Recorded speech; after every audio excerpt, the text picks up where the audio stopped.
if we're realizing this isn't working for us, either it's just not working for us to live together, or our relationship is not working and not serving us, like, how do we feel about that? How do we want to go about that? That's a scary and vulnerable conversation to have, but it can be so important to at least open the door to that conversation, as opposed to waiting until everything's falling apart and you're fighting over the Tupperware. I've been there. To be talking about these things. If you're happy with the same old ways of dating, If you enjoy sucking at communication, and you have no desire to improve your romantic life, then our podcast might not be for you. but if you want some out-of-the-box ideas to deepen your current relationships, broaden your sexual horizons, develop a better understanding of yourself, or learn more about non-monogamy, Then you've come to the right place. I'm Jase, I'm Emily. and I'm Dedeker. and this is the Multiamory podcast. Songs I know I did, forcing me to form myself to fit. On this episode of the Multiamory podcast, we're talking about cohabitation. In other words, sharing a living space with someone else. We're going to talk about some important questions to ask yourself before moving in with someone, as well as some actionable ways to create a harmonious living situation with whatever kind of living situation it is, whether it's a roommate or a romantic partner or something else, as well as covering some special considerations for people in non-monogamous relationships. Well, my first living situation wasn't until I was out of college, different from most people, I think. Like, I somehow managed to get through college not You living lived- in a dorm, not living Whoa, with Oh, I see, so not at roommates. all. You Not were at totally all. alone? I was totally alone, and it sounds really sad when you put it No, that it way. sounds amazing. Are you I felt kidding that me? I was very strong and independent and badass, but yes, I was totally alone. Okay, Wow. I apologize that you felt that was like a bad thing that I was saying. No. I was literally like, what? You had your own place all through No. college? I loved it because I was just renting like a mother-in-law unit from some family friends, so they rented it to me for super cheap. What is a And it was- mother-in-law unit? It's like a standalone little like studio that was in their backyard that was like detached from the main house. But it was pretty cool, you know, had like a tiny little kitchenette, and like it was 2 stories actually. Like there's Wow. a real staircase that went up to a real second bedroom. It was quite spacious. Oh, I bet it was awesome. But obviously it's like, you know, once you lock that down, like I wasn't giving that up. Like I stayed there Nah. through all 4 years of college, just me and my cat. It was great. But okay, this episode is not about living alone in college. It's about Oh, right. I totally skipped the whole purpose. Okay. I just love living alone so much. Anyways, but after that experience, like my first like cohabitation experience outside of just with my family, as you know, when I was a child, was moving in with a romantic partner at Right. the tender age of 22, maybe even 21, actually, I think. yeah. so tender. Wow. And we moved into a place that I think was smaller than the place that I lived by myself in college. So that was all kinds Typical. of rough. Yeah. Well, you were in Los Angeles, right? So that makes Yeah. sense. It was also my first time moving to Los Angeles. Mm-hmm. Yeah. Well, there's a lot Yeah. at play there for sure. There was a lot there. There was a whole lot there. Yeah. First time even having a roommate in general, and then also first time living with a romantic partner, and also thinking it was going to work in like a super teeny tiny dinky little space. It was something. I learned a lot. That's what I'll say. Mm-hmm. I mean, when I was much younger, you know, my brother and I shared a room, but not in a long time. So I think that was the first time sharing a space, especially a small space like a college dorm. But that freshman year roommate, we had this kind of relationship where like we would sort of talk, but didn't really interact very much. You know, it was just sort of like the bare minimum necessary to function in the same space with someone else.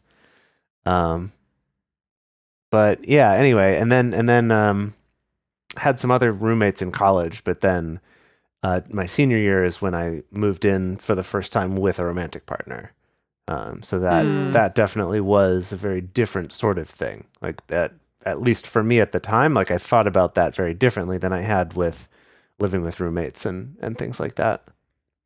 Right. I guess I felt more adult at the time. You know, even at the tender age of 22, it was like, this is a very adult thing, moving in with a romantic partner. Oh yeah, for sure. Definitely that was a factor for me I'm too. so of- adult now. Yeah, Exactly. feeling very adult. Yeah. What about you, Emily? Well, I accidentally moved in with an ex-romantic partner my sophomore year of college. Wait, you how do you accidentally move in with So- someone? Accidentally is not really what happened, but we were dating all through the first year of college when we both just lived in the dorms because we went to school in Cincinnati and had to, have a dorm situation for the first year, as many colleges make you do. And then we signed a lease during the summer, signed a lease like before we left for the summer, and then Right. broke up over the summer. Oh, And we're no. like, we'll be fine. We're just buds. It's a 2-bedroom, no problem. Which, was a problem. Was a problem. So that was not ideal. And How long then did that lease last? The whole year. It was a But year. I mean, how long did you survive? 9 months. The year of Wow. school.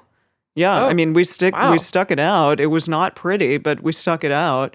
Oof. And then I ended up moving upstairs. It was like this huge, like 8-bedroom house in Cincinnati that was like 2 basically doors. So like 2 bedrooms below, which is where I lived my sophomore year, and then 5 bedrooms above.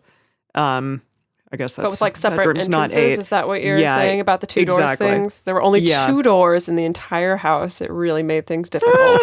no, yeah, 2 front doors. And Got so it. then I moved upstairs with like a bunch of foreign exchange students and then one other guy from my class. Did your and- ex still live below you? No, he moved to his own place. And Got it. that was a really cool place. So like I could go over there sometimes and we became good friends after that. So After it was living okay. together. So yeah. it did But work out, actually. It worked out, but when we Aw. were living together, not so much. That was really rough. But after we stopped living together, then we became really good friends. And Yeah, he that's still lives in understandable. he still lives in the city, and we still hang out sometimes. So Oh, nice great. guy. Oh, it's a happy Yeah. ending. I was expecting a much worse ending to that No, story. totally. And then pretty much like from the time that I moved to Los Angeles on, I've either been living with a roommate or living with a significant other. Mhm. So I had like 2 brief moments of living alone, and that was it. And they were like 6 months or less. Yeah. Wow. That's, Jase and I lived together, for how long? A long time. 2.5 years? 3 years? Yeah, I thought it was more like 3 or 4 years, but yeah. 4 years? For a decent amount of time. It was a while. Now I live with Josh, so there it is. Yeah. Living with everyone. Yeah. So to kind of bring it back to the topic and talking about all of this, like we want to talk about questions to ask yourself before moving in with someone, and then also things you can do to make that better. And we did want to kind of look at first, though, some statistics and things about cohabiting, and then also kind of all pointing back to this question of why do we choose to live together? And I think that's a pretty central question to ask yourself. Not because there's necessarily a right or wrong answer, but I think that having an honest answer of why you're thinking about moving in with someone, or why you are moving in with someone, or planning to, or have already moved in with someone is important, you know? So Dedeker found this study by the CDC, which I'm confused about why the CDC would be studying this, but I guess the Center for Disease Control. That is really Well, random. you know, like when people live together, you know how it is when you're living with someone and they get a cold and then you get a cold. And then especially if guess you have multiple so. partners and they come over, then they get a cold. The CDC is Okay. aware of this and they're like, we need to get this under wraps. We need to know who's living together, why, Oh, how man. long, how we Yeah. can prevent Yeah. Dedeker from freaking out and like wiping down every knob and light switch with alcoholic wipes whenever a cohabiting partner gets sick. Yes, which she, That's my theory. which she does do. You would Yes, do. the CDC wanted to understand that. They're like, Yes. why does Dedeker do that? Let's do a study. So we do want to preface this by saying that, as so many of the studies that we talk about on this show, unfortunately, it is focused purely on heterosexual romantic couples living together. It doesn't also take into account roommates or same-sex couples or non-monogamous couples or anything outside of that. So it is limited. And essentially they came up with a bunch of statistics from this study, but at least from us looking at this data, a lot of a lot of the data doesn't say quite what you think it says, because it really depends how you interpret it and how you compare it to other factors and things like that. And so you'll hear people kind of toss out lots of statistics like, oh, if you live together before you get married, you're more likely to get divorced, or things like that, right? That statistics have That just been... seems very puritanical.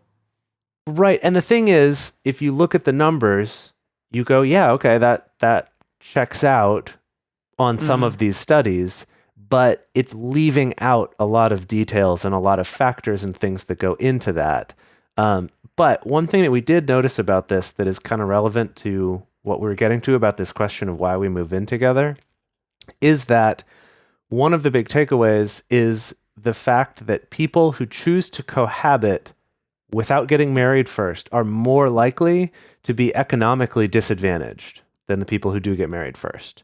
That makes sense. As in they are You have less money. in a context of being economically disadvantaged when they choose to move in together. It's not that cohabiting makes you economically disadvantaged versus No. getting married. But that's a great example of how you could look at those stats and go, living together before you're married makes you more likely to be poor, instead of going, actually, people who are poor are more likely to cohabit, right? That's Or the maybe thing. you just And- live in Los Angeles and it's, $2,000 for a one-bedroom apartment. Right. Right.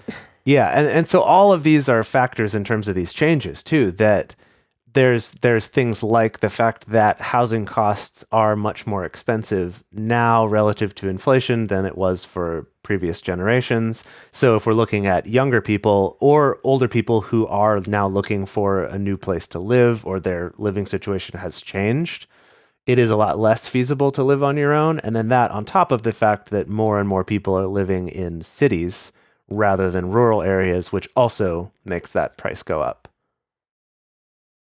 Also, among millennials, we've definitely seen that, as a general trend, millennials are waiting later and later to get married.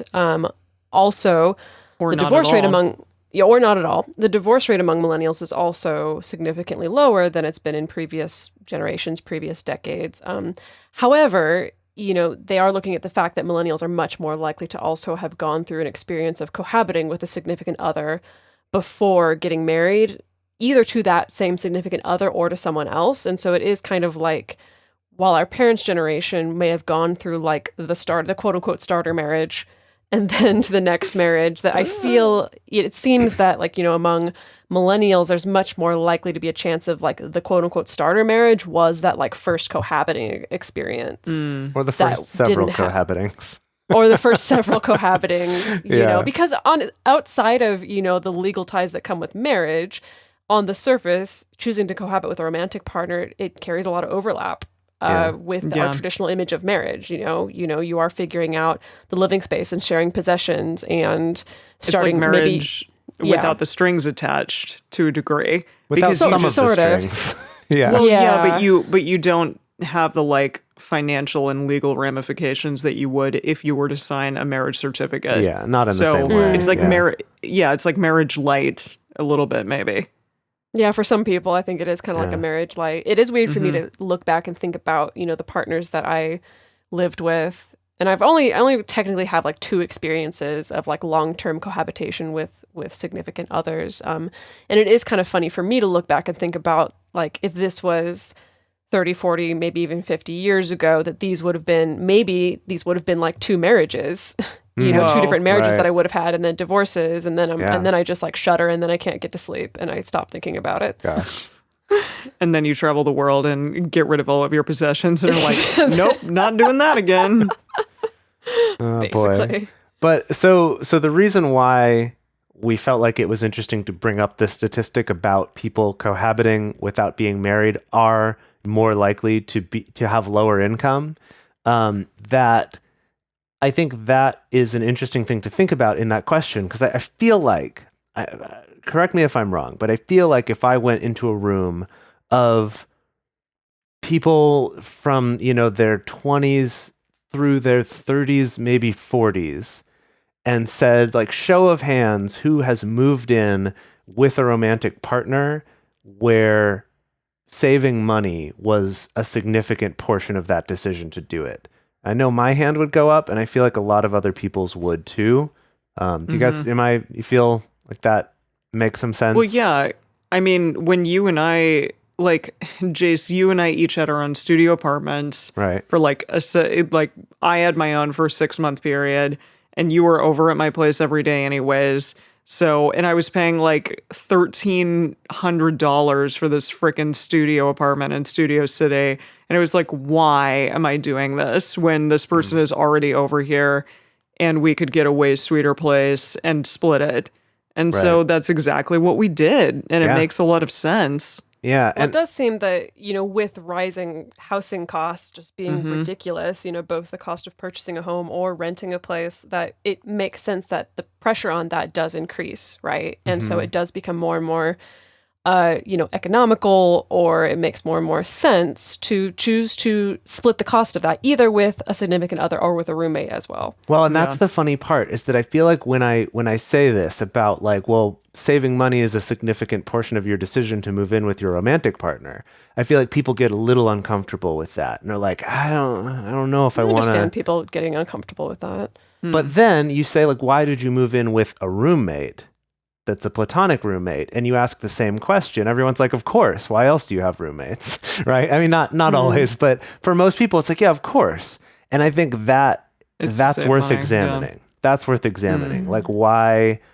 And it's stuff we talk about on this show a lot, like attaching. Money gets tricky with romance. Yeah, like especially when you attach meaning to it, or you attach this idea that a decision can't be logical if there's also romance involved, or it can't be practical, or anyway. So I just kind of bring this up as like, try to be as honest as you can with yourself, and ideally with your partner or your financial advisor, or whoever's sort of giving you advice on my this. Financial advisor. Yeah, right. Because I have one. That thing that exists. Yeah. The thing that everyone has. Yeah. No, but we'll definitely be talking more about that specific thing, being honest with yourself regarding this question, like why to move in at all as the show goes on. Yeah. Yeah, and I think that's a good segue to talk about, when we were putting this episode together, we curated the talking points with the intention of these things ideally being applicable both to a more platonic, quote unquote, platonic living situation or a roommate situation, as well as being applicable to choosing to live with a romantic or a sexual partner. And I think I would like to invite people as they listen to this episode to take the challenge to apply our favorite filter of the like relationship anarchist / romanceship filter when thinking about cohabitation situations. Cohabitation because if you think about situation. That's a good. I don't know like if that's that. even correct, but No, it's I like good. it. It's good. It sounds like it could be a Sesame Street song. Yeah, it's kind of. I was thinking like a about these Schoolhouse things. Rock. I was thinking Schoolhouse. Oh yeah, Rock, Schoolhouse Rock. Okay, all right. We'll have to workshop that one. Yeah. Anyway, but it's choosing to live with specifically a romantic or sexual partner that's so wrapped up in the relationship escalator and so wrapped up in this idea of like, this is just kind of the next step on the path. I think for a lot of people, it's been baked into this idea of like, that's just the next step on the path to maybe marriage or whatever comes next. But I think it is really interesting to apply the filter of thinking about like, what are the behaviors that you would or could tolerate from a roommate, but not from a romantic or sexual partner, and vice versa. Like, what are the behaviors that you could or that you do tolerate from a romantic partner that you live with, but maybe not from a roommate? We'll talk about this a little bit more, but I think that is an interesting thought experiment to try on that can really kind of change your perception of sharing a space with somebody. Yeah, because we do tend to give our friends a little bit more of the benefit of the doubt at times than we do our partners. I know that I've done that in the past. And it really truly is just okay to prioritize like living with someone who's not a romantic partner if it is ultimately a better fit for you. I think that that's a takeaway that we want people to know when they listen to this episode. And understandably, people might be like, well, but I need to live with a romantic partner because that's going to move the relationship forward in a way that I want it to.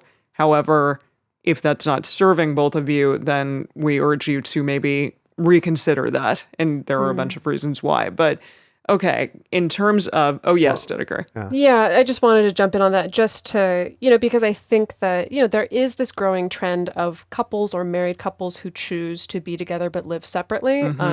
And that's great. Like, I'm totally in support of that. That definitely comes from a place of privilege that not everybody has, the ability Yes. to afford their own separate apartments, totally. But I also want to invite into the discussion the idea of like, okay, maybe you can't afford to like have 2 separate houses or whatever, but it's like you can still have roommates that are not each other. You know, you can still kind of find a way to negotiate this. And just because you choose to have a roommate that's not your romantic partner doesn't necessarily mean that the relationship's failing or the two of you are not meant for each other romantically. I think that's my opinion. I'm gonna yes and this even a step further and say, or even if you do end up saying, gosh, you know, finding good roommates is hard, because obviously that's fraught with peril sometimes as well. You're a romantic partner, I know I get along with you, this makes financial sense, let's do it.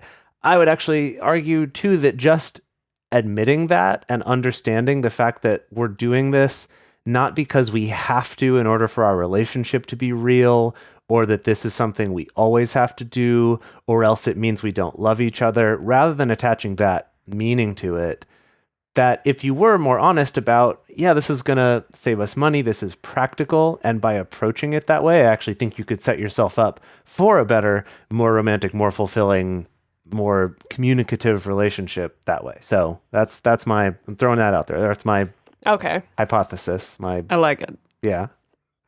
We've tossed our soapboxes into the ring or some kind of metaphor. I like Indeed. that. We tossed our soapboxes into the rain. Into the ring.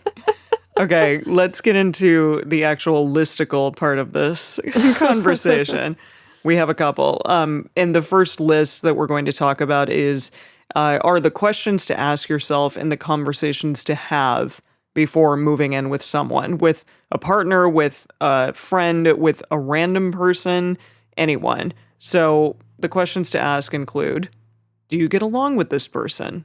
And see, this is tough because sometimes I've definitely heard like people who I work with say like, well, I put an ad out on Craigslist and I'm like interviewing people to live with me, which seems really hard and intense. Best of luck to you if that's what you're doing. But I think it might be challenging just from like one interaction to know like, am I actually going to get along with this person if I live with them? I think that's a very, very like fundamental thing that someone should ask themselves upon, you know, initially thinking like, can I live with this person? Do I get along with them? And then also another one is, do you have conflicting work hours or schedules?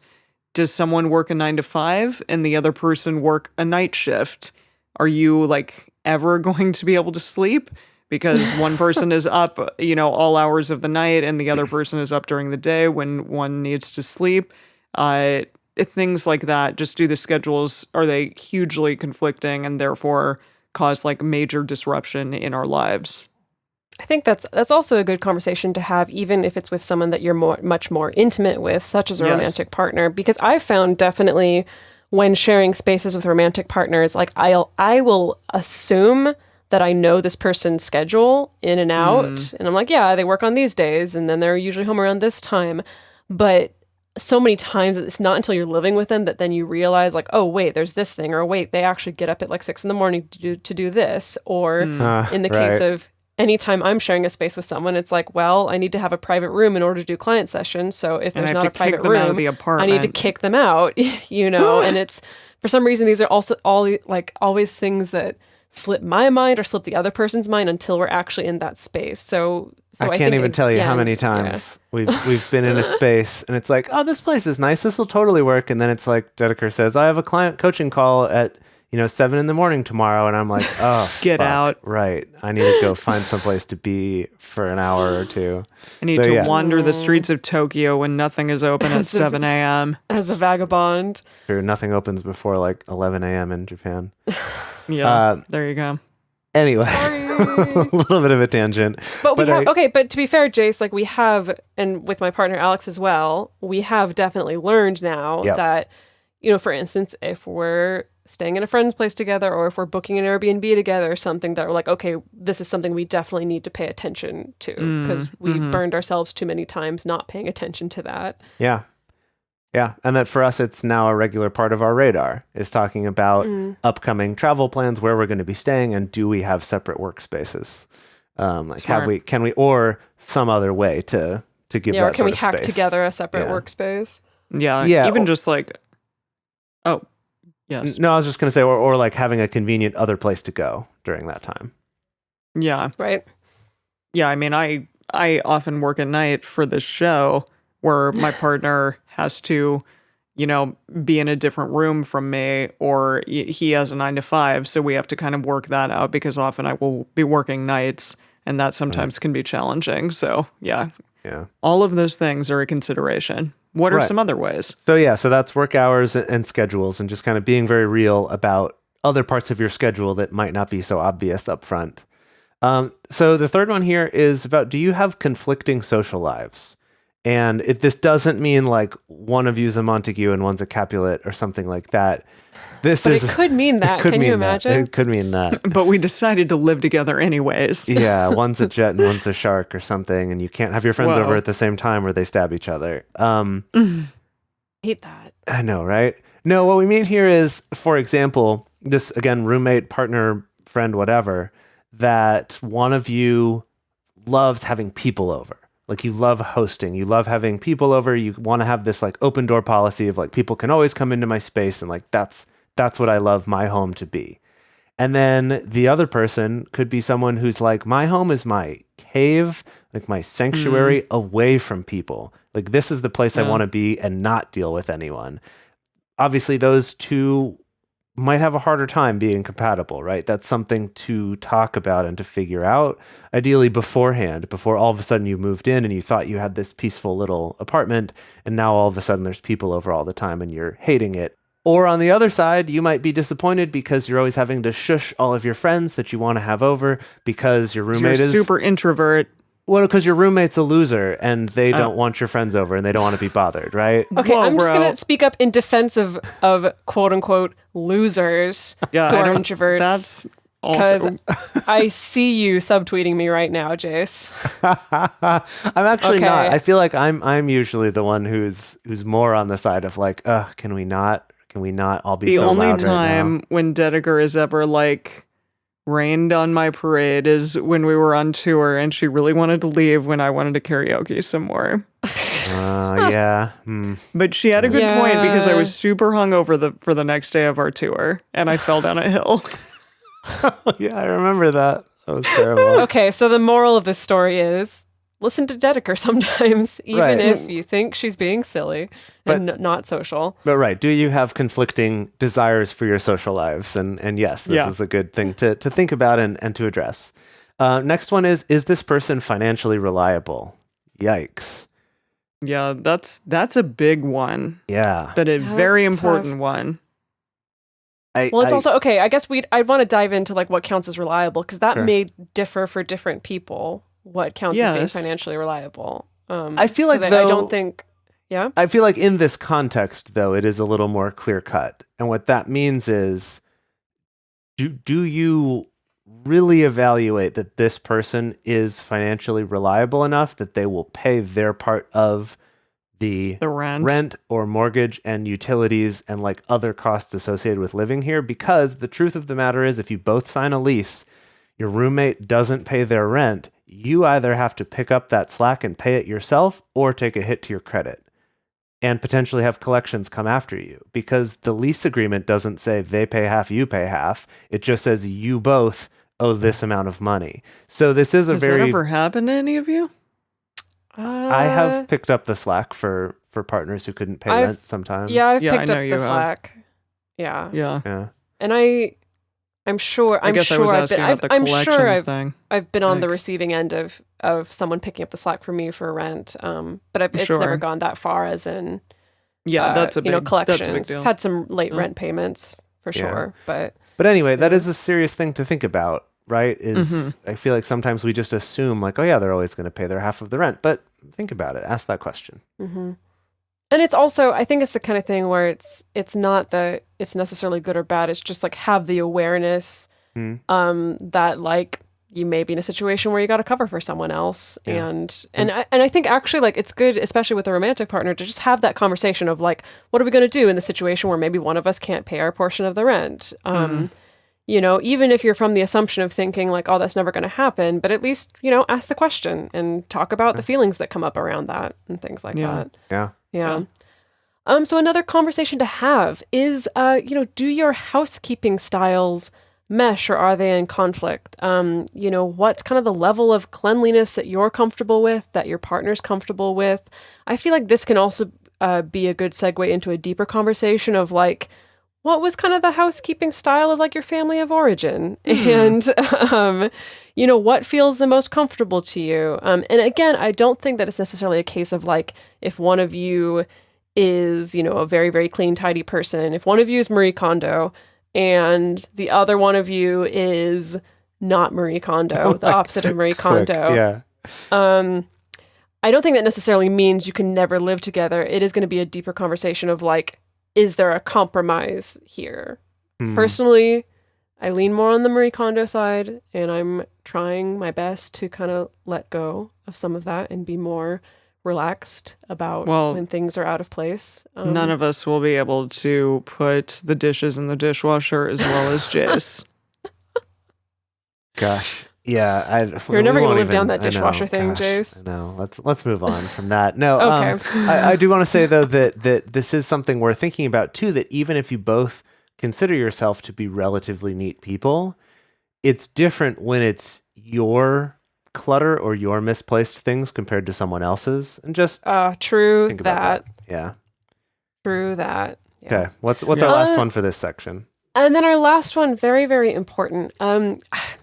I don't know how to phrase this into an actual question. This is kind of just more something to think about, a topic of conversation. And it's about what's known as the inertia effect. And so sometimes, as we mentioned, living together, especially with a romantic partner, it's considered like the next step in intimacy. It's the next step on the relationship escalator. And maybe it's the next step on the path toward getting married or raising a child together or owning property together or something like that. And so I think it's just important just to bring some awareness into the conversation and examine, like, are our reasons for living together, is that an influencing factor that, like, we feel like this is just the next step, or this is gonna be the next step on a pathway to a particular goal. And another thing to bear in mind is just the fact that sometimes after you have chosen to move in with a romantic partner, it does make it exponentially more difficult to let go of that relationship if it's no longer serving you.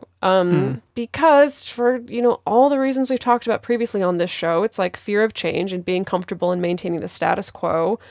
It's all wrapped up into, especially your living situation. If you've created a living situation that's comfortable for you, but the relationship is sour, or, living with this particular partner is just not working out, it can just make it even more difficult to walk away from that relationship, especially if it's like, well, we signed a lease, or, we are saving money and neither of us could afford to go somewhere else or whatever. And so that's just something to bear in mind. And it may seem unromantic to talk about it, but I think it can be important to talk about that very plainly with a romantic partner of like, if we're realizing this isn't working for us, either it's just not working for us to live together, or our relationship is not working and not serving us, like, how do we feel about that? How do we want to go about that? That's a scary and vulnerable conversation to have, but it can be so important to at least open the door to that conversation, as opposed to waiting until everything's falling apart and you're fighting over the Tupperware. I've been there, to be talking about these things.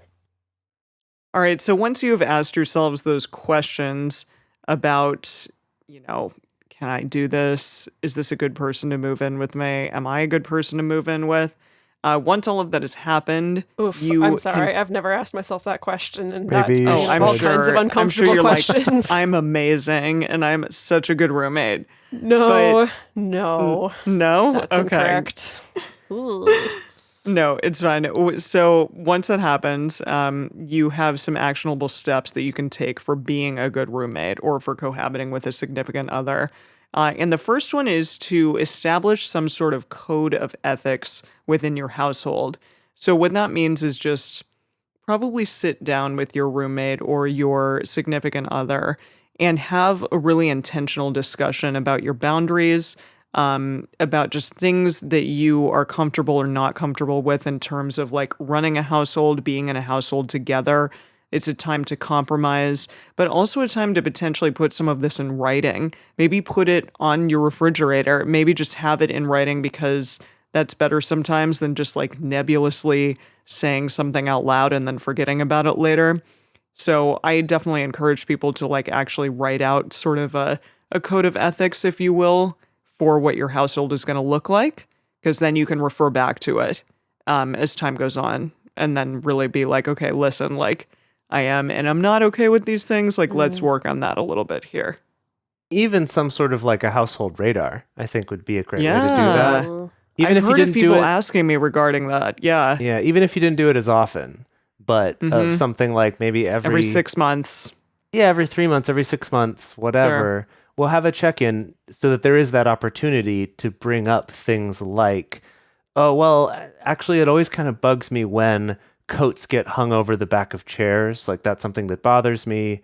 That you get to bring it up before that point where you're throwing chairs across the room and being like, these fucking jackets on the backs of chairs. Oh, you know, wow. that it gives you the opportunity to talk about it That is a first. point for Jase. That is a point. Do you not like jacket shares? Is that a thing? He doesn't like jacket chairs. I do it don't like sometimes jacket too, chairs. but it bugs me. I try to Yeah. not do Yeah, that. I'm like, I've seen you do that. Oh, but yeah, okay. yeah. But I mean, in case you've forgotten, like we do include household as like a standard topic to come back to with a monthly radar Yes. as well, which I personally find really helpful anytime I am Absolutely. sharing a space with a partner to be able to, I mean, like you said, Jace, to have that opportunity where I can bring stuff up in this kind of safe and less emotionally charged space instead of waiting until I'm like pissed off the 6th time that I've had to pick up like someone's socks or something like that. Right.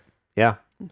All right. So with all of these things we're going to talk about in this section, these would be good things to bring up in this and to kind of continue that conversation about in case they change over time. So this next one here is to respect each other's personal space. And this is, I think, especially important to keep in mind if you are romantic or sexual partners, because that's where we tend to forget the fact that we need personal space as well. So just being respectful of that, giving each other that space, maybe establishing some spaces from even just from like a decor perspective, that each person has a place where they get to have more of the final say of how that's decorated, even if it's just a half of a room. Like whatever you can do for you, find some way to have that space and respect that space for each other. Right. It doesn't have to be that you have to shell out for like a 6-bedroom place so that you can each have like a private office and a meditation room, and as much as that would be freaking cool. awesome. Yeah. But it could just be like, this is my chair in the corner and this is where I go when like I want to read and not be disturbed. You know, it doesn't have to be purely like all these separate rooms, but just still even just little things, even if it feels ritualistic or codified, to be able to find that personal space. Yeah. Yeah. Okay, the next one is to the fact that you're accountable for your own messes. And this is true for both of you to keep in mind and to have these conversations about it, because it can be tricky if you are doing things like preparing meals together, or you're both having snacks on the couch watching a movie together or something like that. Like establishing kind of how do we pick up these things? When do we pick up these things? Is one of you okay with waiting till the morning to do it? And the other person is like, I don't want to wake up to that. We need to do it now. Having those conversations as you go and understanding that someone isn't doing this necessarily to spite you, but probably they just have a different way that they would do that or a different standard for that, and kind of looking at how can we both be responsible for our own messes. When I was living alone in Shanghai for 2 months, I definitely felt as though my messes would be cleaned up more quickly than if I'm living with a partner, just because like I'm the only one accountable for them and I need to deal with them, instead of letting like, well, you know, we might use that pan tomorrow to do something, so it can like just stay there for a while and then, you know, I'll clean it if we decide to use it, kind of thing. It be like you are the only one who has to deal with it, and if you want a clean space, then you have to actively deal with it. So it is interesting. Just try to be as courteous as possible, I think, in these moments, especially, I mean, if you're with a significant other or not, like it is incredibly important. Just try to like live like you are living on your own and be responsible for your own things. I think it's also an interesting exercise. Again, I'm always going to bring it back to the like deep dive into your past and the things that formed you and shaped you. Man. But I do think it is interesting to think about the home that you grew up in and just think about like who cleaned up the dishes, who did the laundry, who was responsible for hanging the laundry on the line, who was responsible for like taking care of the dog. Just to think about like how did these things play out? How is that informed the way that I approach my own space or I approach, dividing chores with people that I live with? I'm just like, it's just more grist for the mill. It's just more interesting stuff to bring to the conversation. You don't have to, jeez. No, I like that. I just, the idea of like hanging stuff on a line, it felt very like 1950 to me. Oh God. I was like, we live in America with giant, except dryers. for the fact that like we were poor growing up. And so it's like in the summertime, you didn't want to just like rack up the electric bill. And so you'd hang stuff on the line. All right, Dedeker, thank you for checking my privilege. I appreciate that. No, you're absolutely right. So, okay, the next one is going to be to respect the needs of separation and autonomy. So we talked about this a little bit before, but just really like allow for your own personal space and your alone time and other plans with friends and people who are not your significant other or your roommate. If your roommate's a friend, you may want to like do everything together. You may become this super tight duo, but at times it is good to do things outside of that relationship. And really respect that time and not be like jealous or upset when your partner wants to like go off and have a night alone. That's super important. Yeah, I just want to second that. Like the importance, whether it's a friend or a romantic partner or whatever, of even in a subtle way of not guilting the person for wanting to do something without you. Of not the like, oh, okay, fine, I'll just be here by myself. Or just these, even if you think you mean it jokingly, that can be a really hard thing for another person. I know that. Yeah, and be like, oh God, I feel guilty now. Yeah, I've done that to people, and I've had it done to me. And when I kind of realized that was something that I was doing, even when I didn't mean it or when I really needed it to be, but knowing how sometimes guilty or bad I would feel when someone would do that to me.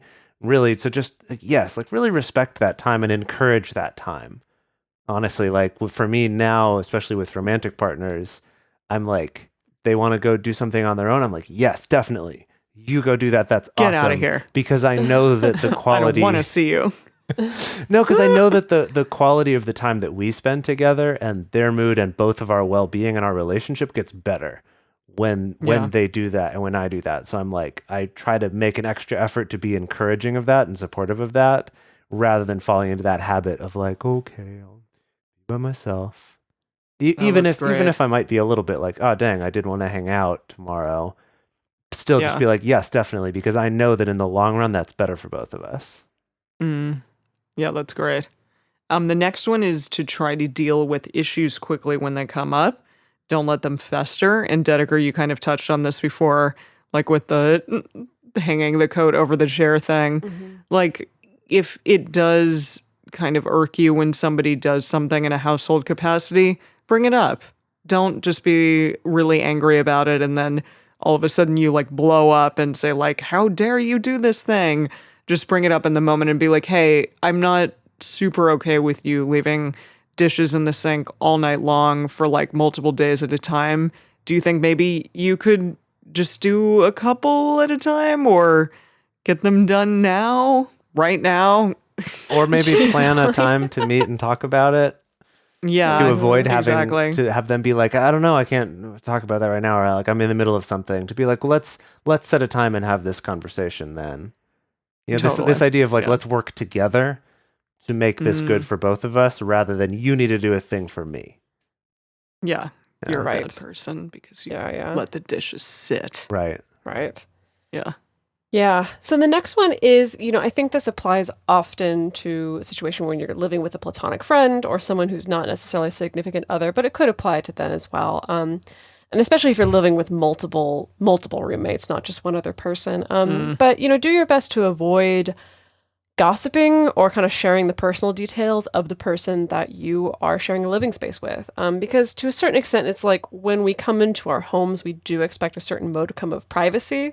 And sometimes that's privacy that extends beyond just, it's not like your privacy is only within the bounds of you closing the door to your room or something like that. Like the privacy also extends to your home. And so I think this relates to just respecting the privacy of home space in general. And so just avoiding, gossiping about who they brought home or, what kind of argument they had with this person that you overheard or things like that. I mean, of course, it's like if there's some kind of situation where it's like there's conflict between you and your roommate and you're needing to get outside help or something like that, then yes, talk about it. But just for the sake of courtesy, it's good to just avoid spreading the details of someone's personal life because they are kind of buying into this idea that home is also like this private, safe space where they can expect that.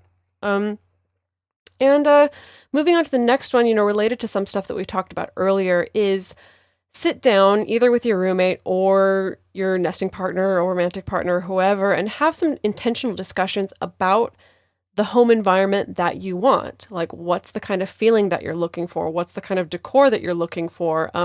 What's the level of sound that you're both comfortable with? I'm definitely someone where I'm like, even if I'm in party mode, I want the music to be super quiet. And I've lived with people who are like, no, like as soon as I need to do chores, like I blast that music up as high as I can, so talk about like the level of sound that you want in your environment. Again, about the cleanliness, create an action plan for how that environment will be created and also maintained. And so that's things like whether it's, oh, let's go together to go to IKEA and pick out silly, cheap things to decorate the place with. Or it's like, let's actually codify a way to divide chores for maintaining cleanliness or, find a way to collaborate with the person that you're living with actionable steps, like specific things in order to both create and maintain the kind of space that the two of you want to share. Yeah. The next one is also having intentional discussions about your schedules. And this is a little different from what we talked about before, which is about sort of like what's your work schedule, what's your routine like. And this is kind of more about how are you going to schedule things like having people over, having sexual partners over, things like that. And this, I think, applies, right, whether you're in a non-monogamous relationship or whether you're living with a platonic roommate and you're both dating people, or maybe you're with a romantic partner and you have friends who you like to stay up late with sometimes. Like anything that's kind of outside of the normal routine. Like, how do we communicate about this? How do we plan things in advance? How do we do this in a way that's respectful to each other? Some questions to ask that would come up with either in non-monogamy or with a platonic roommate is things like, is it okay for me to give a key to a romantic partner? That to you might be like, oh, well, of course I trust this partner, I'll give them a key. And to your roommate, that might be like, what the fuck is wrong with you? Like, why are you giving away keys to our place? I don't feel safe anymore, right? It could be something like, can my partner be here without me? Like, if they spend the night and then I leave for work, can they hang out for a while before they leave? Or are you not comfortable with that, right? Just having those conversations beforehand instead of it just being something that one or the other of you assumes. Another one, I love this one, is how much clothing does everyone need to wear when they're in the house? This one's, I guess, not quite related to scheduling, but related to having people over, things like that, of like, how much clothing are you each expected to wear? If you're going to have someone over, does that then change the rules for how much clothing you need to wear or that your guests wear, things like that? How, loud can we have sex at what hours? Right? Like, these are very real, Maybe very not real 4 a.m.? things. Yeah, exactly. Maybe work out a way to communicate that of like, yes, it's fine if you have loud sex, just like try to let me know a little bit in advance and I will find somewhere else to be, or like put my headphones on and, be doing something else, right? Whatever it is, like have those or like do whatever you want to do, but like put on some music so that hey, it's bro, we're gonna have right, sex again. Right, something like that. Of just to find a way for you to communicate about that, and I think it's great to do beforehand rather than when someone is over and you're trying to like have this secretive conversation like while the person that you're kind of trying to figure this out on behalf of is there, right?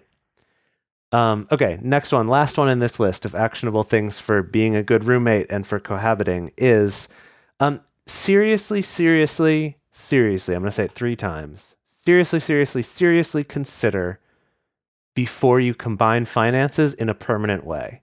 So, for example, not co-signing for a credit card or a loan. Or if you do decide to open a joint bank account, to also maintain individual accounts. Don't have that become your only account or make one of your accounts into your mutual account. Something like that is, and this is something that I know people do, and you may still do, and you may already have done, and that's done. But this is something that I am hearing this advice from more and more financial advisors, no matter how old you are and whether you're married or not, right? Of really like having some autonomy in your finances, of not completely making these all together where neither of you have access to any of your own money without that directly pulling from an account that's taking money from the other person. I just want to drop this into the conversation. I don't mean to be a bummer about it, but just wanted to bring to light the fact that like financial abuse is a real thing that people experience. Often it's wrapped up in many other forms of abuse, or sometimes it's a standalone thing. But, you know, if you have a partner or someone who's insisting that you can't have an individual account or insisting that they be the one to like take care of all the financial things, or even limiting your access to your own independence as far as like your own finances go, like that counts as financial abuse. So that's just something to think about as well when having these conversations or evaluating kind of what your situation is with the person that you live with. Yeah, thank you for bringing that up. So we're going to talk briefly about particularly special considerations for people who are in special relationships. And what I mean by that is just anyone who's not in like a monogamous relationship, because so much of the advice out there about cohabiting with someone is making that assumption, right? That you're monogamous or maybe married. You're not having to navigate either of you leaving to go on dates or bringing other people over to have sex with them or whatever. So a couple things to bear in mind specifically for people in non-monogamous relationships.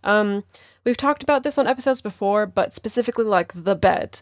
The bed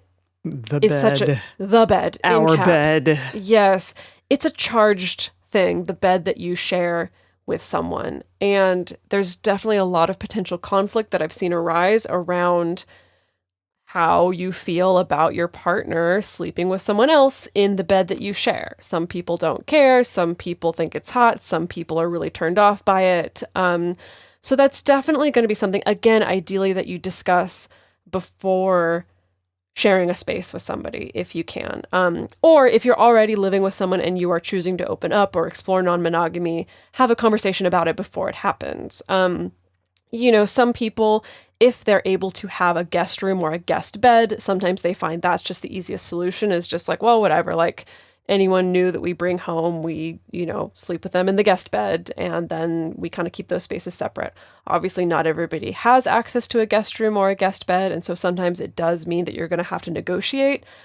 How do we make other people in our bed feel okay?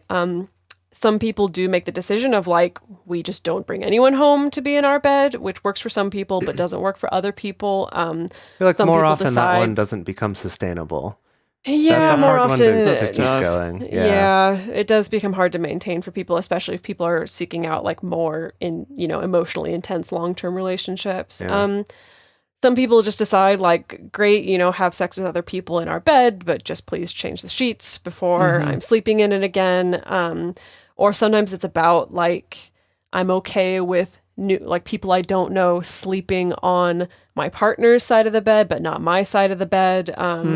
Or sometimes people are like, I don't care. Like, use my iPhone charger, use my chapstick, use the condom. I put condoms in the drawer for you. Have fun. You know, none of those are necessarily wrong. It's just really, or right or whatever. It's just really important to make sure that you give it the weight and time and space to talk about those things. And it's also okay if that develops and changes over time as you get more comfortable with the concept or become more used to that these one's things. definitely changed over time for me. Yeah. Like, and when Emily and I were living together, like that definitely changed a lot over time too, as we got more used to it and kind of just kind of had ongoing conversations about that.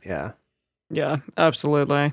And kind of to piggyback off of that, the metamors or non-cohabiting partners that you have, just how they interact with the space that is yours, try to have conversations about that as well, that is yours or your partner's. Because again, like Dedeker said, someone may be super okay with like, yeah, use my chapstick, use my condoms, use my iPhone charger, no probs. But others may be like, no, that is a sacred space to me. And I really have an issue with you like coming in and infringing upon that space. So again, just have a conversation regarding like, is it okay for a metamor or someone who comes into this space to use those things, or is it not? Because that's a really, I have like at moments, seen people come into my space and like use a blanket of mine or I don't even know. I just like threw that out there. Or like drink my kombucha and I'm like, whoa, not cool, like in that moment. And so it is like something to think about, just having that conversation with your significant other in those moments. Yeah, I think an example of this that comes from some friends of mine is about dishes, actually. And that's that it's one thing if... It would be, Jase. Tips. This would isn't be about the dishes. This isn't Sasuga. me. This is someone else. I'm sharing someone else's But it would story. make sense that it would resonate with you so Yes, much. It would okay, stick of with course, you. that you would have to bring it up. Yes. So here's what it is that obviously it's annoying when your partner leaves dishes in the sink, but for this particular couple, that's sort of a like, well, it's a little bit annoying, but it happens sometimes. It's not a big deal. However, if the other partner had spent the night before and then there's dishes left over from them cooking together the next day, that feels extra hurtful of like, oh, you had a person over in our space, used our stuff, and then left it for me to clean up. So that is a much bigger deal. That would be not cool. Then if the exact same amount of dishes were left, but it was just your partner by themselves that night, right? So kind of realizing that. And so for them, that's something where, after one of them has the partner over, it's like, oh, shoot, I better get up early this next morning and clean all these dishes. Or like, I better do this tonight because when my partner comes home, I don't want them to be upset by these dishes here. Just as an example, like, this could be anything. It could be about kombucha, like Emily mentioned, but just as sort of a real life example. And I just want to remind people to please don't weaponize this discussion. Yeah. Because I just don't want to see people turn it into, like, you're only allowed to use this pillow if you sit on the couch. You're only allowed to sit in this chair because that makes me safe if you only use like this chair and this pillow or whatever. I'm just like, please, like, everybody use some compassion here. Totally. And some like, understanding. Yeah. And understanding is the name of the game. And also like a meeting of the minds in a sense, just being like, hey, like I would appreciate if X, Y, or Z happened. And if your partner is like, well, like, can we maybe have a little leeway on this, and that? And then being like, okay, like that'll slide, no probs. And that it can change over time, like we talked about, right? That hopefully those things will change. Hopefully they'll change in a direction of causing less stress for both of you and kind of being able to relax on some things over time, but it may take you a while to get there. And then the last thing here in terms of that is just about hierarchy, about if you do have like kind of being aware of the fact that by living together, there is sort of a hierarchy that's being established there, whether you are hierarchical or not, that is something that at least other partners would perceive like, oh, this partner is more important than me, or maybe they get more say in your life than me, or just kind of be aware of how that can affect your other relationships. And that again doesn't mean that's necessarily wrong. It just means like that's an important conversation to have. That's an important thing to be aware of. And then also just the logistics of that if you do live with a partner, the fact that if I do want to have someone over, my partner needs to either find somewhere else to be, or they need to be okay with me having this partner over while they're here, right? That there is some logistics to figure out. And these are things that do require some very good communication all around from all the parties involved. And just, I really urge people, I know I haven't always done a good job of this in the past, but of being very aware of that and making sure that your partners that you don't live with don't feel like that they're not taken as seriously, or that they don't actually have access to you unless it's kind of convenient for this third party, things like that. And it's there's not a one size fits all answer for that, but it is something to be aware of and to try to be very conscious of that. Yeah. Right.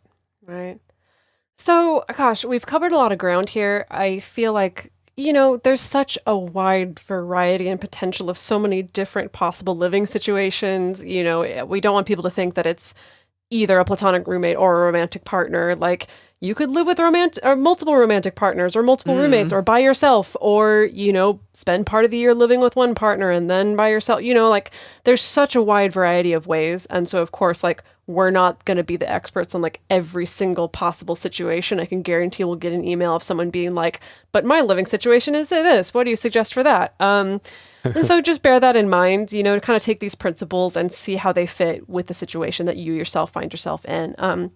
Kind of ultimate takeaways that we want people to have is just to know that it's okay to choose to not live with a romantic partner if you don't make good roommates. You can still have a romantic and fulfilling relationship even if you choose not to share a living space together. Or if you have chosen to live with a romantic partner or significant other and you're realizing it's not working out, it's okay to change that as well. Like, again, it doesn't mean that like you failed in some way or that your relationship is less serious. It just means that the two of you are kind of trying to find a way for you each to have access to like a home life that's going to make you feel the happiest and the most fulfilled. And ideally, that means that your relationship gets better as a result of that. And then I think ultimate takeaway, just talk about this stuff. Talk about it a ton before it even happens, ideally. Just talk about it all the time. I feel like that, revisit it in your radars and just do that. That could be our tagline. It's like Multiamory podcast. Just talk about it. Yeah. Just do it. Yeah. Just actually talk about things. All right. So we would love to know about your experiences. We would like to hear, are there challenges that you're going through with the people that you're living with? Or are there things that you've really figured out this awesome way to organize a chore wheel that everyone has so much fun doing them every week? We would love to hear these sorts of things, and so would our other listeners. And the best place that you can share your thoughts with those other listeners is on this episode's discussion thread in our private Facebook or Discourse or Discord forums. You can get access to these groups and join our exclusive community by going to patreon.com/multiamory. In addition, you can share with us publicly on Twitter, Facebook, or Instagram. You can also email us at info@multiamory.com, leave us a voicemail at 678-MULTI-05, or you can leave us a voice message on Facebook. Multiamory is created and produced by Dedeker Winston, Emily Matlack, and me, Jase Lindgren. Our social media wizard is Will McMillan. Our episodes are edited by Mauricio Balvanera. Our theme song is Forms I Know I Did by Josh and Anand from the Fractal Cave EP. The full transcript is available on this episode's page on multiamory.com.